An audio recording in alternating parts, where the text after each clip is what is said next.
Hello friends, welcome to JMV creations. இன்றைக்கி நம்ம பார்க்க போகிறது குக்கரில் ஈஸியாக செய்யக்கூடிய ஒரு சிக்கன் கிரேவி தான்.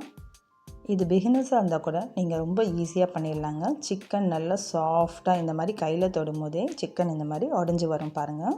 இந்த அளவுக்கு வெந்திருக்கும். நீங்களும் ட்ரை பண்ணி பாருங்கள். இந்த சிக்கன் கிரேவியை நம்ம சாதம், சப்பாத்தி, தோசை இது எல்லாத்துக்கூடையும் பர்ஃபெக்டாக மேட்ச் ஆகுங்க. எப்படி இந்த சிக்கன் கிரேவி பண்ணுறதுன்னு பார்க்கலாம்.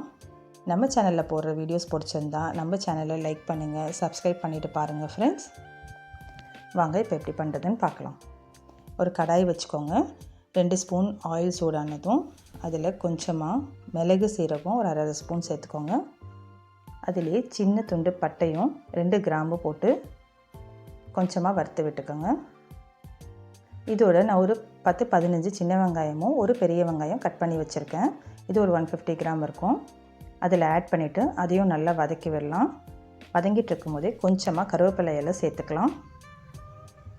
இதையும் போட்டு நல்லா வதக்கி விடுங்க. வெங்காயம் நல்லா கோல்டன் ப்ரௌனாக வரும்போது ஆஃப் பண்ணிவிட்டு நல்லா ஆற வச்சுட்டு இது ஒரு மிக்ஸி ஜாருக்கு மாற்றிக்கலாம். மாற்றி ஒரு ஃபைன் பேஸ்ட்டாக இதை அரைச்சி வச்சுக்கோங்க. இப்போ குக்கர் வச்சுருங்க. ஒரு 3 குழிக்கரண்டி ஆயில் சேர்த்துக்கோங்க. சின்னதாக ஒரு துண்டு பட்டையும் 2 கிராம்பு ஒரு ஏலக்காய் சேர்த்துக்கலாம். ஒரு பிரிஞ்சி இலை, கொஞ்சமாக சோம்பு போட்டு இது பொரிஞ்சதுக்கப்புறமா ஒரு சைஸ் பெரிய வெங்காயம் கட் பண்ணி வச்சுருக்கேன். அதையும் ஆட் பண்ணி இந்த மாதிரி வதக்கி விட்டுக்கோங்க. கொஞ்சமாக கருவேப்பிலை ஆட் பண்ணிக்கலாம். வெங்காயம் நல்லா கொஞ்சம் வதங்கினதுக்கப்புறமா ஒரு 1.5 ஸ்பூன் இஞ்சி பூண்டு விழுது போட்டுக்கலாம். இந்த இஞ்சி பூண்டு விழுதோடைய பச்சை வாசனை போகிற அளவுக்கு இந்த மாதிரி வதக்கி விடுங்க. இப்போ இதில் கொஞ்சம் நம்ம மசாலாஸ் ஆட் பண்ணிடலாம். 1/4 ஸ்பூன் மஞ்சத்தூள், 1 ஸ்பூன் தனி மிளகாத்தூள் சேர்த்துக்கலாம். ஒரு 1.5 ஸ்பூன் தனியாத்தூள், நான் வீட்டில் அரைச்ச குழம்பு மிளகாத்தூள் ஒரு அரை ஸ்பூன் போடுறேங்க. ஒரு அரை ஸ்பூன் கரம் மசாலா, இது எல்லாத்தையும் சேர்த்துட்டு நல்லா அந்த எண்ணெயிலேயே கொஞ்சமாக வதங்க விடலாம். ஸ்டவ் இப்போ லோ ஃப்ளேமில் வச்சுக்கலாம். நான் ஒரு 3/4 கிலோ சிக்கன் எடுத்து வாஷ் பண்ணி வச்சுருக்கேன். அதை இதோடு சேர்த்துட்றேன். இப்போது நல்லா பெரட்டி விடணும். மசாலாலாம் அதில் நல்லா படுற மாதிரி ஃபுல்லாக கோட் ஆகிற மாதிரி இந்த மாதிரி நல்லா கிண்டி விடுங்க. சிக்கன் நல்லா இந்த மாதிரி ஒரு 2 மினிட்ஸ் நீங்கள் இந்த மாதிரி நல்லா பெரட்டி விடுங்க. சிக்கனும் நல்லா அந்த மசாலாவில் இறங்கணும். நான் ஒரு 2 தக்காளியை சின்ன சின்னதாக கட் பண்ணி வச்சுருக்கேன். அதை இந்த ஸ்டேஜில் சேர்த்துக்கலாம். இப்போது தக்காளி நல்லா வதங்கி வர்றதுக்காக ஒரு மூடி போட்டு மூடி வச்சிடலாம். ஒரு 3 to 4 மினிட்ஸ் தான். மீடியம் ஃப்ளேமில் வச்சு குக் பண்ணிங்கன்னா தக்காளி நல்லா இந்த மாதிரி ஜூஸி ஆகிடும். இப்போ நம்ம அரைச்சி வச்சுருக்க அந்த பேஸ்ட்டை இதோடு சேர்த்துக்கலாம்.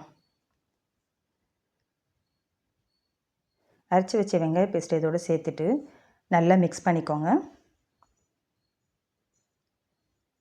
இப்போ நீங்கள் ஸ்டவ்வை கொஞ்சம் மீடியம் ஃப்ளேமில் வச்சு குக் பண்ணுங்கள். நல்லா இது மிக்ஸ் ஆனதுக்கப்புறமா இப்போ நம்ம இது வரைக்கும் சால்ட் எதுவுமே போடல. கொஞ்சமாக நான் கல்லுப்பு சேர்த்துக்கிறேன். நீங்கள் கல்லுப்பு இல்லை தேவையான அளவு சால்ட் சேர்த்துக்கோங்க சிக்கனுக்கு ஏற்ற மாதிரி. லாஸ்ட்டாக ஒரு அரை ஸ்பூன் பெப்பர் பவுடர் போட்டு நல்லா இந்த மாதிரி கிளறிக்கோங்க. இப்போது நான் அரைச்சி வச்ச அந்த ஜார்லேயே ஒரு 1/2 டம்ளர் தண்ணி விட்டு அதையே ஊற்றிக்கிறேன். உங்களுக்கு எப்படி திக்கான கன்சிஸ்டன்சி வேணுமோ அந்தளவுக்கு தண்ணி ஊற்றி அட்ஜஸ்ட் பண்ணிக்கோங்க. அவ்வளோதாங்க. மூடி போட்டு நம்ம ஒரு 2 விசில் விடலாம். 2 விசில் விட்டதுக்கப்புறமா ஒரு 5 மினிட்ஸ் கழித்து ஓப்பன் பண்ணி பாருங்கள். 2 விசில் தான் விடணும். சிக்கன் நல்லா சாஃப்டாக இந்த மாதிரி வரும். இப்போ லைட்டாக லோ ஃப்ளேமில் வச்சு கொதிக்க விடுங்க. இப்போ பாருங்கள் சிக்கன் எவ்வளோ சாஃப்டாக வெந்திருக்கு பார்த்தீங்களா. ஒரு 2-3 மினிட்ஸ் விட்டாலே போதும். கலந்து விட்டு லாஸ்ட்டாக நம்ம கட் பண்ணி வச்சுருக்க கொத்தமல்லி தழையை அதில் ஆட் பண்ணிடலாம். அவ்வளோதாங்க. இந்த சிம்பிளான சிக்கன் கிரேவியை நீங்களும் ஒரு வாட்டி ட்ரை பண்ணி பாருங்கள். எப்படி இருந்ததுன்னு கமெண்ட்டில் சொல்லுங்கள் ஃப்ரெண்ட்ஸ். இந்த வீடியோ பிடிச்சிருந்தா நம்ம சேனலை சப்ஸ்கிரைப் பண்ணுங்கள், லைக் பண்ணுங்கள், ஷேர் பண்ணுங்கள். ஓகே, நெக்ஸ்ட் வீடியோவில் பார்க்கலாம். பாய்.